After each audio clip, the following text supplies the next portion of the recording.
مستنصر حسین تارڑ کی new York کے 100 رنگ سے اقتباس عرض ہے۔ ایک بار میمونہ اپنے تینوں بچوں کو سمیٹ کر اپنے ہمشیرہ جمیلہ سے ملنے کراچی چلی گئی، اور میں لاہور میں بے آسرا اور تنہا ہو گیا۔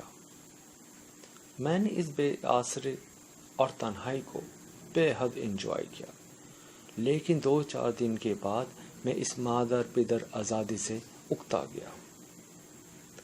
ایک روز فون پر بات ہو رہی تھی تو میمونہ کے بعد سلجوق کی آواز آئی، ابو آپ کیسے ہیں؟ مزے کر رہے ہیں؟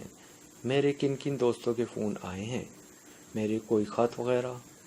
اور ہاں، فلاں اسٹور میں سیل لگی ہے، میری ناپ کی 2 جینز خرید لیجیے گا۔ اور اس کے بعد سمیل لائن پر تھا، ابا جی کیسے ہو؟ اور سنائیں ہماری ڈاگی شہری کا کیا حال ہے؟ ان موسم آئسیشن کتوں کو جوئیں پڑ جاتی ہیں، اس کا خیال رکھیے گا، یا تو خود ان کی جوئیں نکال لیجیے گا، اور اگر زیادہ ہو تو جانوروں کے ڈاکٹر سے مشورہ کر کے کوئی محلول ان پر چھڑک دیجیے گا۔